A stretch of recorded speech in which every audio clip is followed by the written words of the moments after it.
اے وطن پیارے وطن،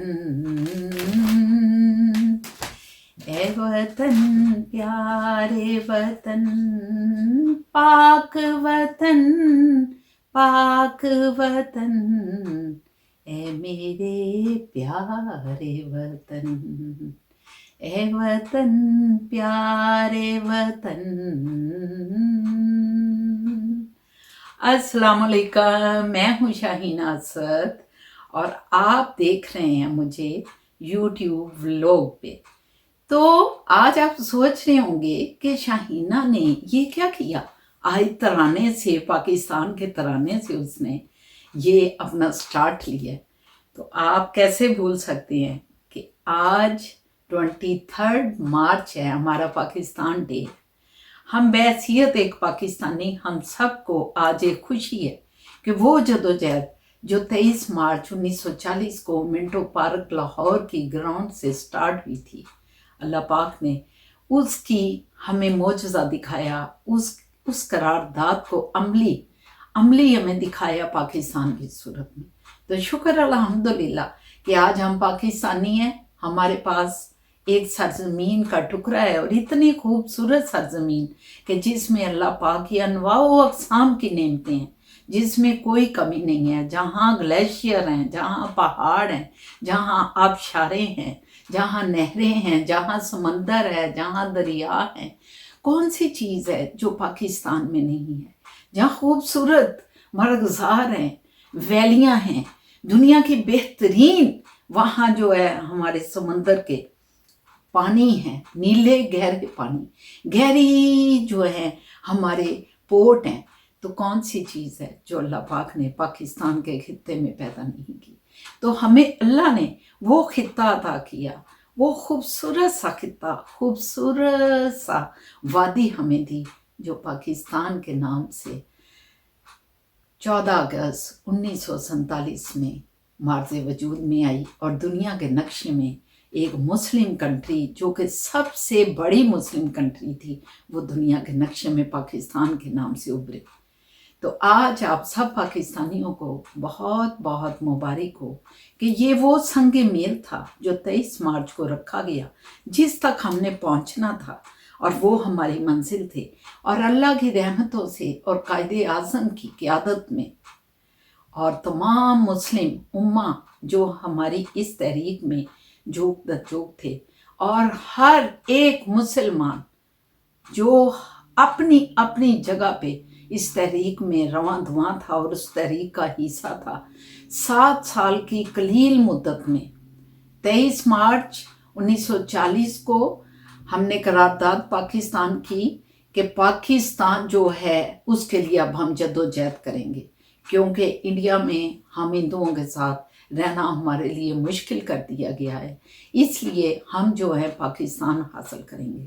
اور یہ قرارداد 1940 23 مارچ کو پیش کی گئی، اور اس کو سارے مسلم، پورے انڈیا کے، پورے بھارت کے جو مسلمان تھے، وہ سارے بھارت کے مسلمان لاہور منٹو پارک میں اکٹھے ہوئے تھے، ان کے جو لیڈر تھے، اور وہ مسلم لیگ کے پلیٹ فارم سے اس کو پیش کیا گیا، اور 7 سال کی 23 مارچ 1940 اور 47 میں 14 اگست 47 میں پاکستان مارز وجود میں آ گیا۔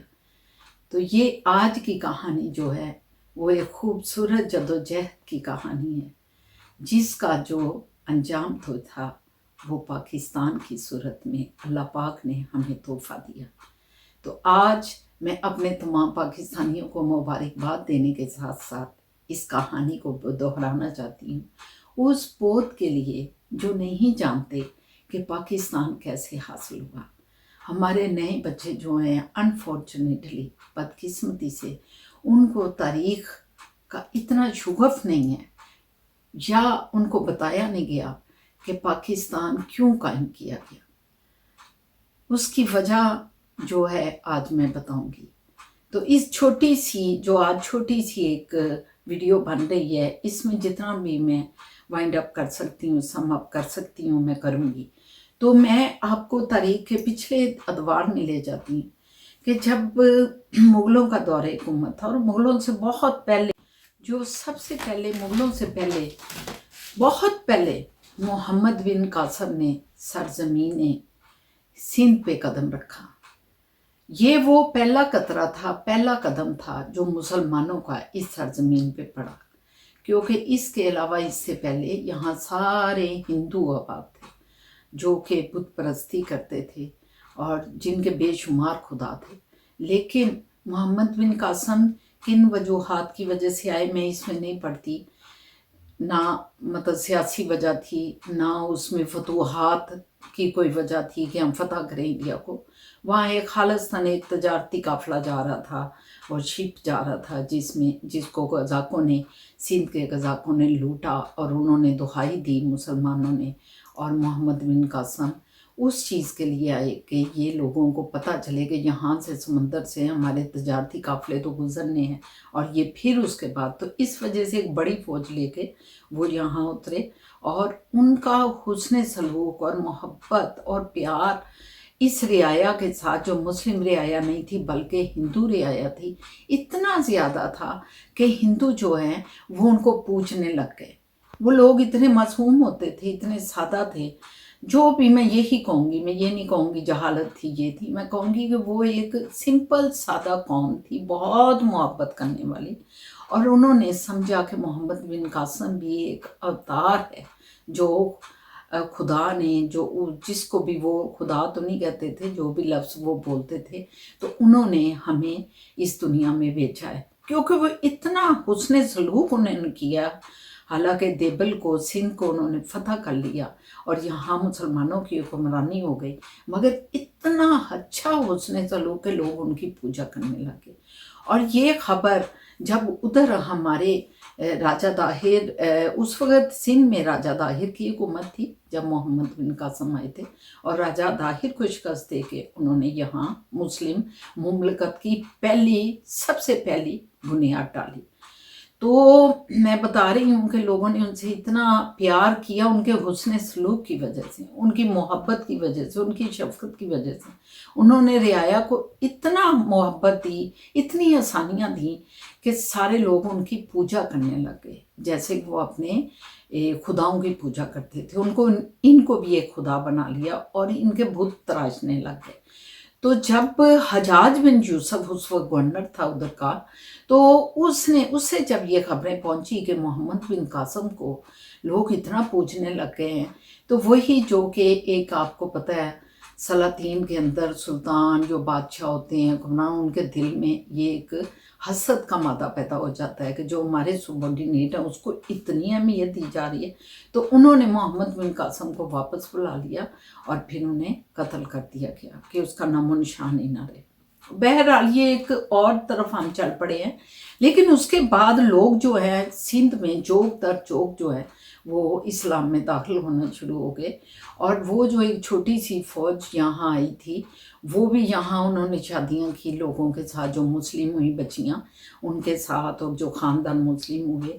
اور اس طرح ایک اخوت کے ماحول میں یہاں اسلام پنپنے لگ گیا. اور اسلام جب پنپنے لگ گیا، لیکن مسلمانوں کے دل آپ جانتے ہیں بہت بڑے ہوتے ہیں، کچھ قدرت کی وجہ سے، کچھ اسلام نے ان کو رواداری، محبت، اخوت کا درس دیا. اور یہی وجہ ہے کہ وہ دل میں وسعتیں پیدا ہوئیں. انہوں نے دوسرے لوگوں کے ساتھ بھی اتنی محبت کا اظہار کیا کہ یہاں اسلام پھیلنے لگ گیا. تو اس کے بعد جوں وقت گزرتا گیا تو یہاں بہت سے دوسرے بھی سلاطین آئے جنہوں نے یہاں قبضہ کیا. دوسرے افغانستان سے بہت لوگ آتے تھے جو کہ یہاں حملہ کرتے تھے اور یہاں حکومت کرتے تھے اور پھر واپس چلے جاتے تھے، اپنے لوگوں کو چھوڑ جاتے تھے. تو اسی طرح میں کیونکہ تاریخ نہیں بتا رہی، میں صرف یہاں پاکستان کی وجوہات بتا رہی ہوں. تو اسی طرح پھر مغل بھی آئے اور مغلوں نے بھی یہاں اخوت کا سبق دیا اور سب سے محبت پیار سے، اور انہوں نے تقریباً یہاں 300 سال جو ہے حکومت کی. 300 سال حکومت کے بعد اورنگزیب کا دور ایسا ہے، وہ بڑا صحیح مسلمان تھا لیکن وہ کہیں بھی یہ برداشت نہیں کرتا تھا. اس نے ہندوؤں کو بہت سہولتیں بھی دی، لیکن لوگوں کے دلوں میں ہندو جو مقامی لوگ تھے ایک